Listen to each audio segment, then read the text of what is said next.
let's shift focus to the telecom sector. Jio and Airtel have been asked to clarify if their 5G FWA services are truly mobile or fixed in place. This isn't just a technicality.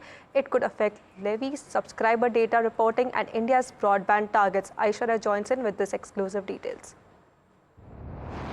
Right. So TRAI has sent a directive to both Jio as well as Airtel on the 27th of May.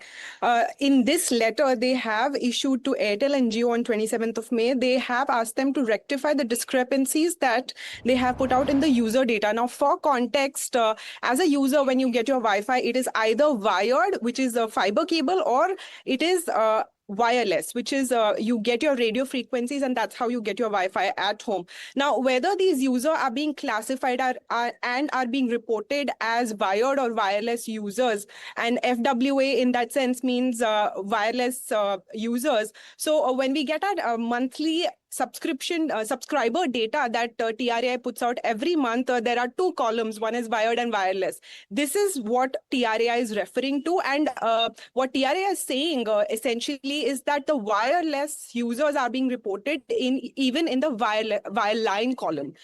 So now this is what they're questioning to both of these users. The regulator is concerned that this misreporting of the 5G FWA users as wireline in this particular data will be misleading and could also this classification matters as wireline and wireless users are charged different fees and policy framework as well. So at the back end of all of this, Jio and Airtel and any telco using TRAI and the whole network, which is called backhaul, they are charged differently for using wired and radio frequency. So that is why this essentially matters. We did reach out to Jio as well as Airtel to give us some clarification on this, but they've been unanswered, these queries. But we have been speaking to some of the experts and few sources from the telcos, and they're saying that in this particular case, the reporting of wireless versus wired data of subscribers is according to global standards, which is the RTU as well as TRAI as well. We'll keep you posted on further developments.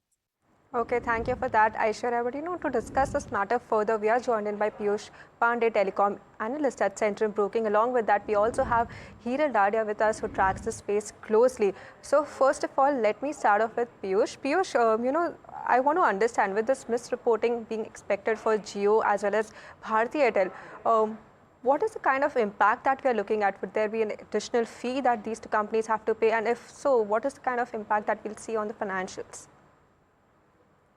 Generally, impact will not be material, I would say.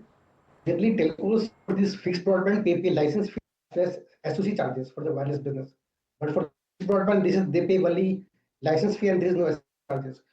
I would say very minuscule financial impact. And in fact, I would say 5G is not is primarily a wireless technology, is not a fixed wired technology. And the right way to put it would be in the wireless segment.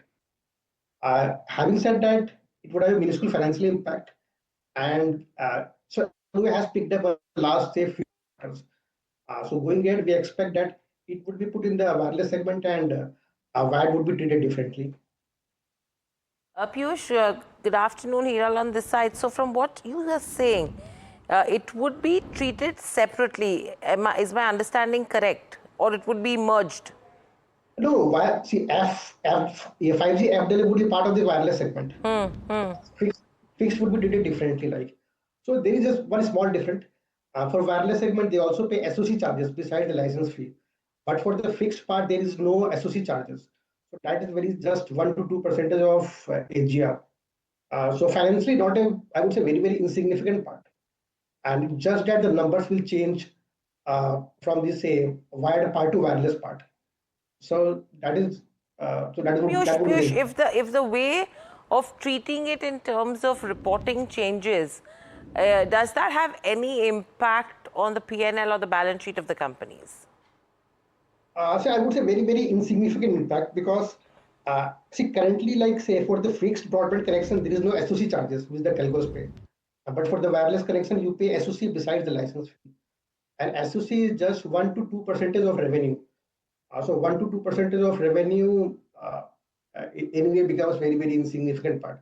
So financially, I would say no impact on earnings or revenue end. It is just at some sort of calculations or mathematical which they would rectify. Yeah. Okay, so if there would be a concern, what would it be mainly towards if we are just taking the telecom players in particular with this 5G rollout, which is expected? If you can give us more details on that front. Come on, like, sir, exactly. Can you repeat your question? Yeah. If there are a couple of concerns, what are the key challenges that we can see for these telecom players in this space? That includes the likes of Bharti, Airtel, as well as Jio, which we're talking about. See, currently, like I would say, see, for FW, only two players are currently rolling out, Airtel and Jio. And it has been just, I would say, just few quarters. So going ahead, of course, Jio has been gaining market share. They have around roughly 85% of market share in 5G FWA, and Airtel is lagging behind. But I would say, in terms of challenges, I would say this current event, I would say, like, will not impact them. And as demand continues to increase, I would say for FWA, that will drive addition in the coming quarter also. Okay. Overall, as you mentioned, Piyush, there will be a very minuscule impact. Is there a way we can quantify as to what are the parameters that will get impacted? Anyway, like FWA contributes a very small part of revenue. It contributes hardly, I would say, just a low single digit part of revenue.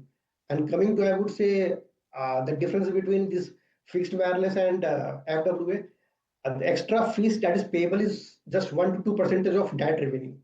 So you get, like, say, 1 to 2% of revenue of coming from FWA, which is anyway a very small part of total revenue. So if it comes down to total revenue, I would say impact would be say hardly 0.1, 0.2%. So that is how it is. Okay.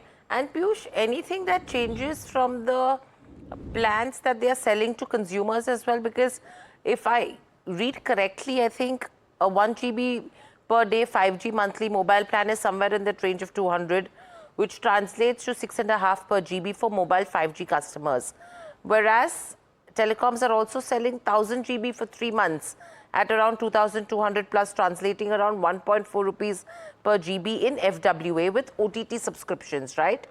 So would it make economic sense for them to continue in a similar fashion? Anything that changes on that perspective?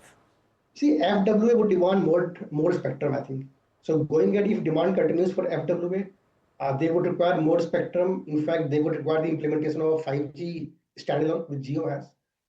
And more importantly, if I would say if data usage continues to grow in the FWA, they might even be forced to increase the price.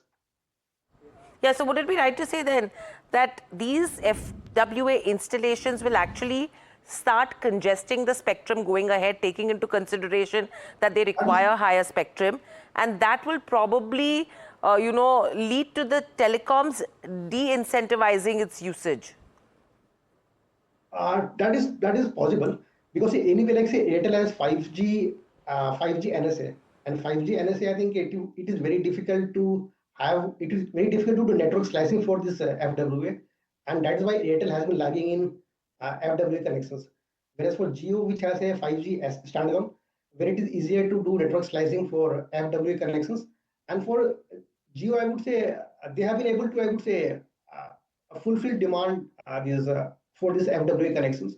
But if it continues, I think they would require more spectrum, or even Jio might be forced to increase the price. Okay.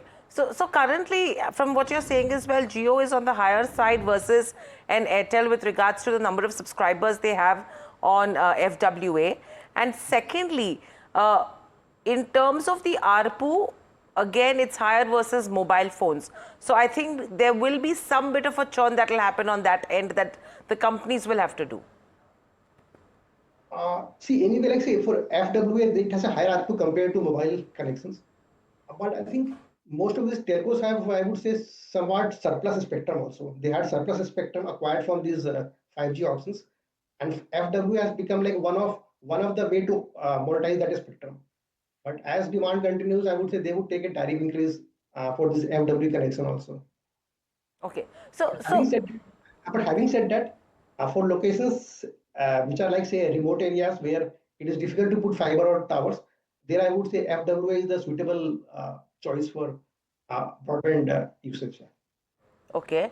So do you think a FWA plus say a deep fiber plus shared infrastructure, that I mean a hybrid model, is the best possible that a telecom operator in India should use in terms of achieving scale, number one, and two, between the two companies, Airtel and Jio, what would you recommend an investor to do from a stock perspective? See, I would say telcos have a hybrid approach. So for like say for metros, they are focusing on fiber connections.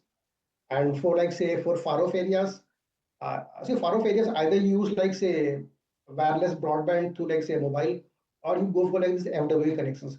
So telcos have, so they are going for this hybrid approach. And so I would say in the longer term, see in the longer term, I would say fixed broadband connections as well as this FWA would be a big driver of incremental growth. And as far as coming to stock, I would say Airtel is the only listed one, and Jio is still unlisted. But I would say Bharti remains a preferred pick because of moderating capex, rising ARPU plus uh, uh, uh, industry leading ARPU as well as consistently adding customer base. So Bharti, I would say in terms of 4 or 5 parameters, it looks well. Only thing is valuation slightly stressed, but that is how the overall market is. Okay, so overall, if you are taking in consideration the telecom sector, Bharti Airtel is the preferred pick in terms of a Piyush view is concerned. Valuations, however, a bit stretched, and on this development that we are seeing, not a significant impact in terms of whether financials are considered. Thank you so much, Piyush, for joining and sharing that perspective.